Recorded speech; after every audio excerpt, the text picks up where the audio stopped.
Hi guys, I am Uchekwa and I am back with another lesson of Maths XYZ, of which is the last session in trigonometry. Yeah. Alright guys, when I present trigonometry, I always show you those Cartesian plane, guys. That's because it's the most important thing that you must always have in your workbook so that it becomes easy for you to answer questions in trigonometry. Alright, in this Cartesian plane we have four quadrants, which is the first quadrant where all trigonometric ratios are positive in this quadrant. That means sine, cos, tan, and all others of ratios of trigonometric ratio are positive in this quadrant. And then when we move to the second quadrant, we have sine only, which is positive in the second quadrant. And the third quadrant, we only have tan, which is positive, and in the fourth quadrant, we only have cos, which is positive. As you can see that in the first quadrant, we have 90 degrees minus theta and also 360 degrees plus theta. That means that if it's sine of 90 minus theta or 360 plus theta, then the answer will be positive sine theta or positive cos theta, or depending if it's sine, cos, or tan, because all are positive in this quadrant. Then when we move to the second quadrant, we have 90 plus theta and 180 minus theta, I mean to say. Then in the fourth quadrant, we have 180 plus, third quadrant, we have 180 plus theta and 270 minus theta.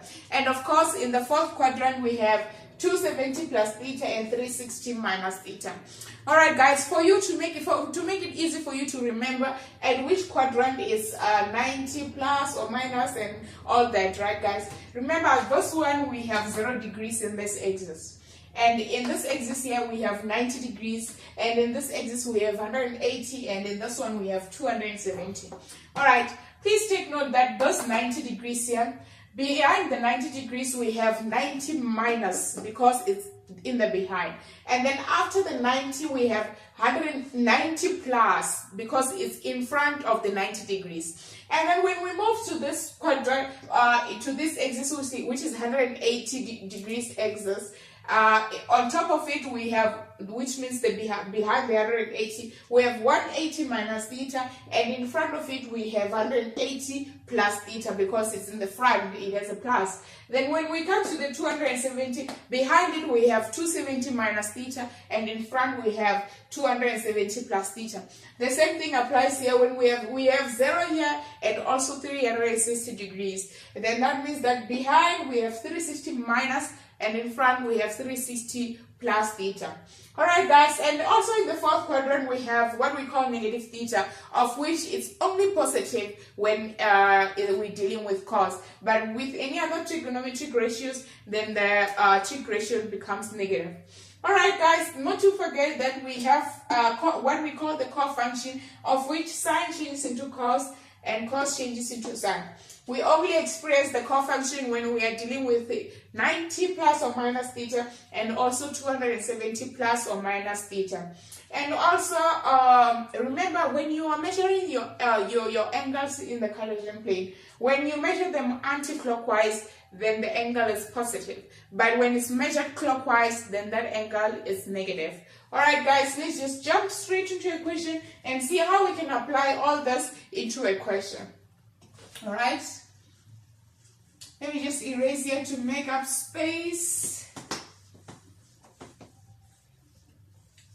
The question that we have, guys, it says if given sine of 56 is equals to t. Alright guys, and it says that we must express the following trigonometric ratios in terms of t. The first one that we must do is sine of 236.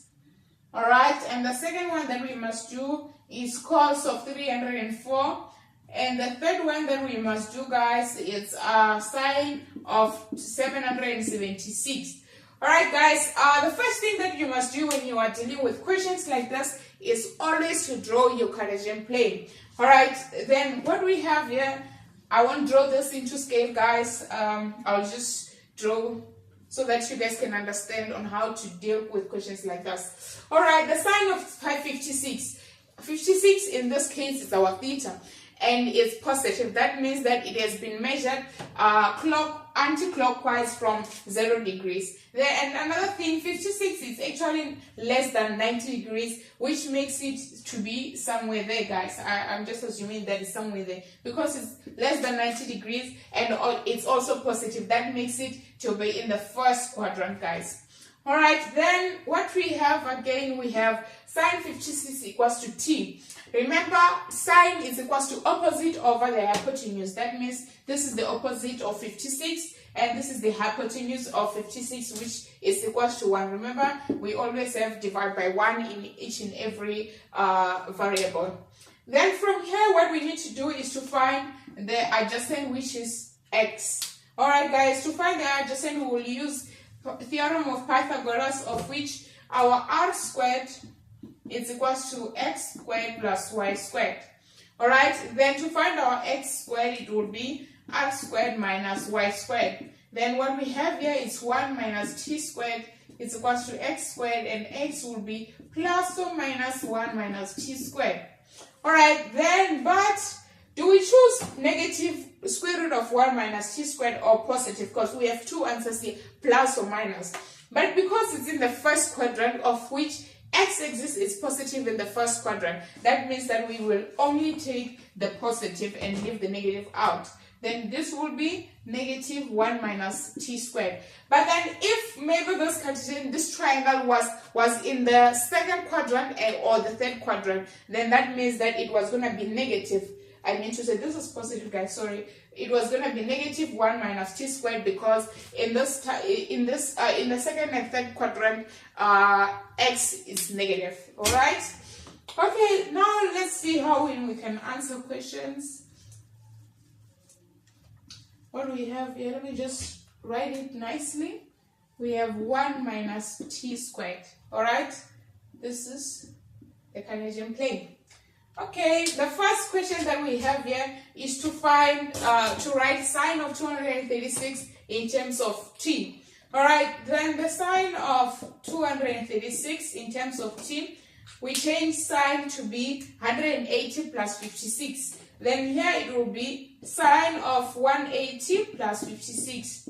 Remember 180 plus theta is in the third quadrant, of which that quadrant sine is negative. Then this one will be negative sine of 56, of which sine of 56 is just minus t, because sine of 56 positive is equals to positive t. Then this time it will be negative t. Alright guys, let's move on to the second question. I hope you understood this one. The second question, it says that we must express the cos of 304 in terms of t. The cos of 304 we can change it to be the cos of 360 minus 56. Alright, in this case 56 is our theta and 360 minus theta is in the fourth quadrant where cos is positive. That means that here we're going to have positive cos 56, and 56 cos 56 is equals to adjacent over the hypotenuse, and our adjacent is equals to square root of 1 minus t squared divided by the hypotenuse, which is equals to 1. Then that means that the cos of 56 is equals to root of 1 minus t squared. Alright guys, I hope you understood this one as well. Then let's do the last question, which is the sine of 776. Alright, the question says we must express the sine of 776. Alright, one thing that you must always remember when you are dealing with trigonometric ratio is that if your theta is greater than 360, you must keep on subtracting 360 until it becomes less than 360. Alright, first 776, let's express subtracting 360, it will be 776 minus 360, it will be 404, sorry guys, it will be 416. But then this is still greater than 360. So we will subtract 360 again until it becomes less than 360. Then subtracting 360 from 416, it will be actually 56. Now we have sine of 56, which is just equals to t. And then our answer for this one is equals to t again. Alright guys, please just note, if you have any theta which is greater than 360, you subtract 360 first and get it to be less than 360. But for this case, we subtracted 360 twice because it was too big. It was a big angle. So we subtracted it twice until it becomes less than 360. So then we can now deal with trigonometric ratios. Alright guys, I hope you understood this lesson, and if you have any question concerning this, please just drop us a comment and we'll have a follow-up on it. Alright guys, please don't forget to subscribe to Maths XYZ so that you can get daily notification when we upload videos. Thank you.